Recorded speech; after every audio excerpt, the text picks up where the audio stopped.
Chapter 35.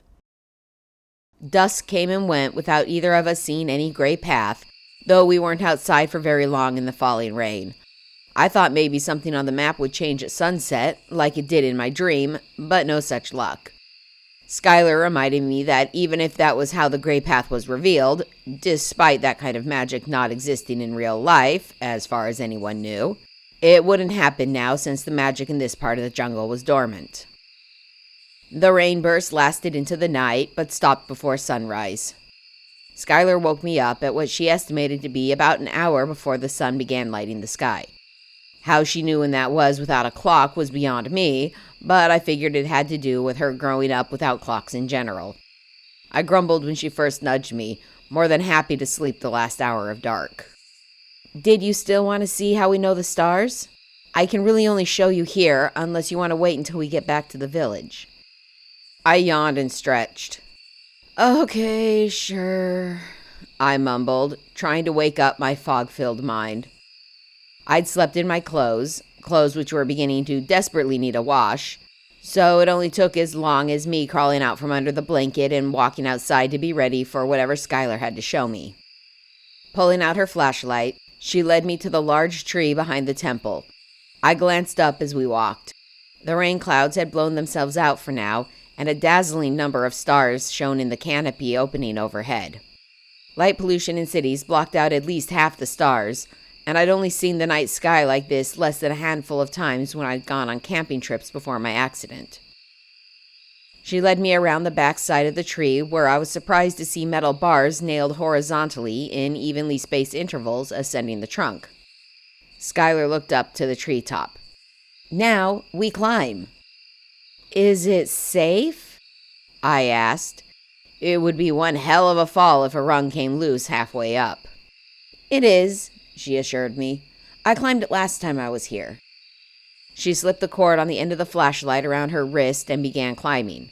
She hadn't turned it off, and the light swung in irregular arcs above me. I followed warily. Just because she made it up once doesn't mean the boards haven't come loose since then.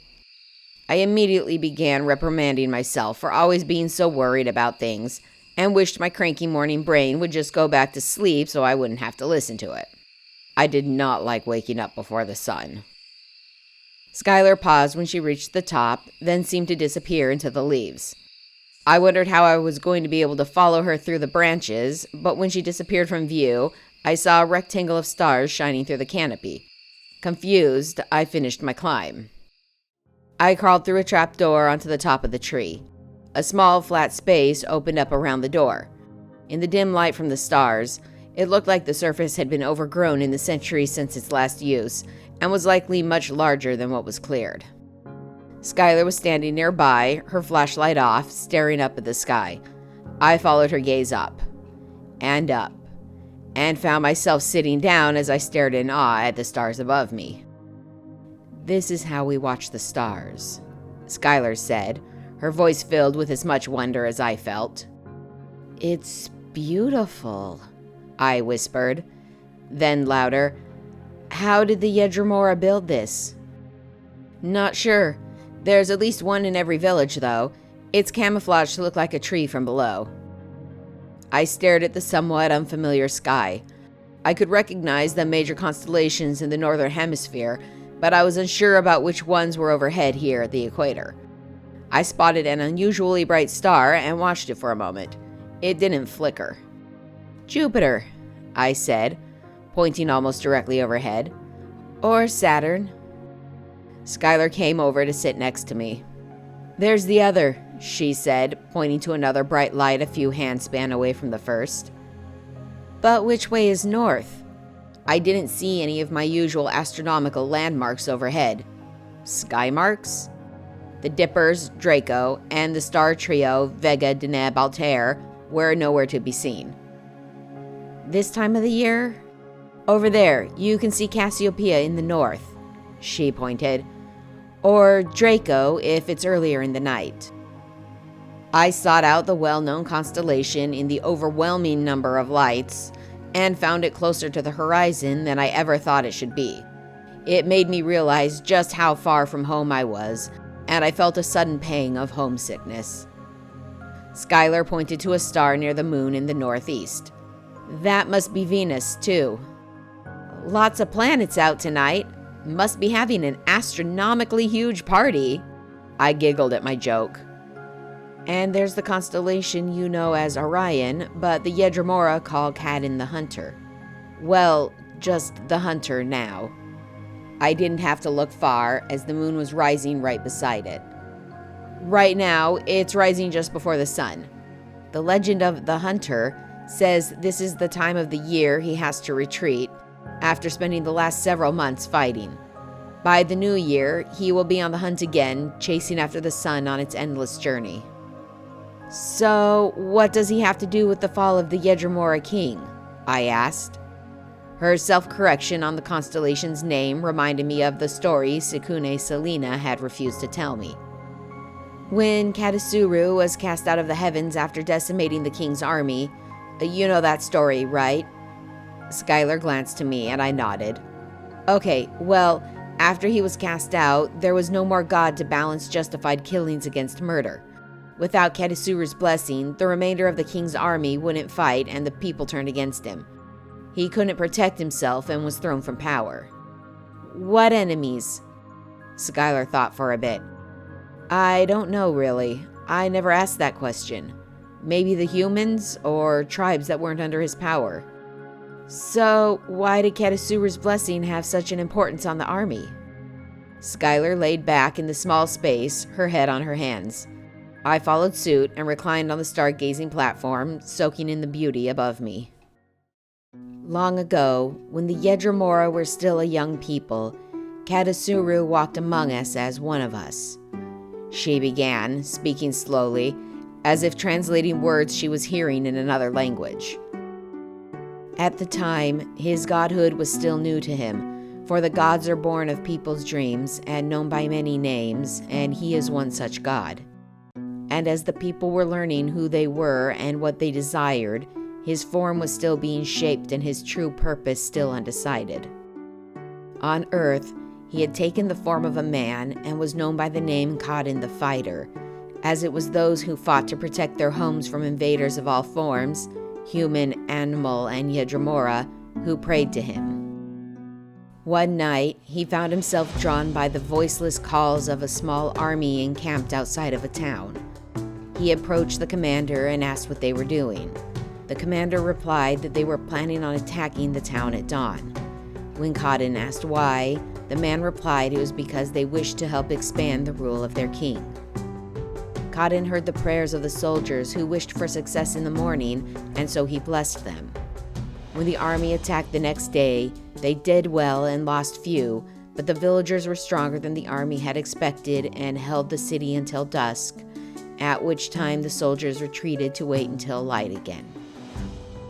Though Cadin had blessed the army, that night he also heard calls from the city, and, being an impartial god, he entered the town in response to see whose need was greater. At a temple, men and women prayed fervently for success against the invaders outside, but Cadin did not yet have a reason to choose this group, who pleaded to him second, over those in the army. When he asked why those inside prayed so passionately, a priest led Cadin to the back rooms where men, women, and children were lying wounded. Beyond that, the ones who had fallen in battle were waiting for the end of the invasion so they could be laid to rest properly. Cadin knew how many soldiers had fallen during the day and how the other soldiers had merely seen them as casualties of the battle. But as he looked upon the dozens or more who had been cut down during the day, including many children, he finally felt the pain and suffering that those still living felt and knew it was not right. Though born of mortal dreams, Cadin had a will of his own, and he chose that he would never again bless those who desired fighting and war just for the sake of itself. In that moment, he became more like the god of justice he would eventually become, though more trials awaited him before he achieved it fully. So Cadin removed his blessing from the army outside and placed it instead upon those whose suffering touched him to compassion. In the following days, many soldiers were lost, but only a few townsfolk, and the invaders were eventually driven away. He left then, heading into the jungle to explore more of the land and the people who lived in it, and many more stories came from his further wanderings. There was a long silence after she finished speaking. "So, without his blessing, an army couldn't do much?" I asked quietly. Without his blessing, the people in the army didn't want to fight. They'd been brought up believing they were always fighting the good fight because they were given his blessing. Without it, they doubted whether the king's decisions were right or not. And when you doubt those who rule, well... She didn't have to finish the thought. If your people don't support you as a leader, you're not going to be a leader for much longer. I dozed off shortly after that, but didn't sleep long as the sun crested the horizon less than half an hour later. Skylar shook me gently awake. "Now what?" I asked groggily. I wasn't sure if I was referring to the reason she woke me up or what we were going to do next. "Any new ideas what the gray path might be?" "Maybe that's not even what it says," I yawned. "That's just what my dream said, and it might have made it up." Skylar frowned. "Maybe, but it's all we have to go on." I stood and stretched. Turning a slow circle, I surveyed the jungle around me. The light was just beginning to touch the tops of the trees. My shadow stretched out in front of me when I turned away from the rising sun. Inspiration struck me. What if it's not a literal gray path? What if gray simply meant the time between light and dark? Skylar considered the idea. "That's an interesting theory, but how does it help?" I pointed at my shadow. "Shadows are the longest at sunrise and sunset, but if you're standing under the sky at midday, you don't even have a shadow here at the equator." It was a phenomenon I knew about but hadn't understood until I'd come to Brazil. Around midday, all poles and pillars on the school grounds looked almost surreal with their lack of shadows. "So you think the gray path in your dream was talking about your shadow?" I shrugged.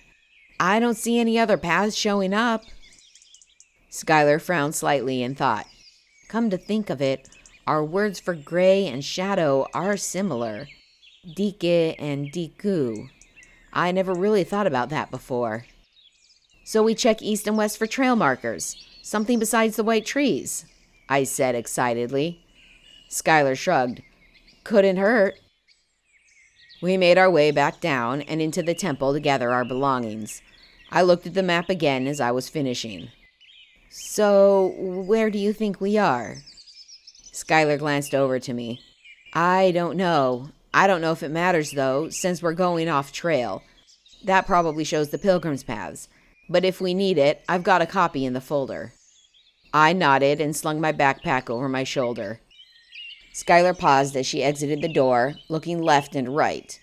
Then, nodding to herself, she headed towards the west edge of the clearing. "We came from the east," she explained before I could ask. "So I assume we want to head west, the same way the next part of the pilgrim's path goes." "That's a long east edge to check," I commented. "Any idea where you'll start?" "Under the tree," she said without hesitation. "It's the longest gray path here, after all." Skylar began examining tree trunks and pushing aside shrubbery, slowly making her way deeper into the forest beneath the shadow of the giant tree. I looked up to the platform, wondering if we might see something from the top that we'd missed earlier. "Aha!" I heard her cry out from somewhere in the jungle and followed the sound of her voice. She grinned at me as I approached and pointed to a row of stones that had been placed in a semicircle around the base of one of the trees. "That's what we're looking for?" I asked skeptically. She nodded. "This is a unique type of trail marker used by the Parasa to mark their holy paths. Only they and the Sikunis knew of it. Sikuni Selena told me about it before we left this time, knowing that we were starting from the temple of Katisuru and might need to find it. I thought about how far we had already come on one trail and tried to imagine how much further we might have to go. How in the world anyone could have made anything resembling a straight path through half a jungle was beyond me. And how Skylar was going to keep finding the trail markers the whole time was mind-boggling. "No distinct trees this time?" She shook her head but was smiling. No, but the markers show up more often than the trees did, and I'm pretty good at figuring out which way is west. What if you miss one and we veer off the path? I asked anxiously. I've got some chalk in my bag, Skylar said, her eyes lit up in excitement. I'll mark the trees periodically, and if we don't see a marker for some time, we'll backtrack until we find one. And the rain will wash off the chalk eventually, so no harm done. I took a breath and let it out slowly. Okay, lead on. Off to adventure, Skylar said enthusiastically, and plunged into the jungle.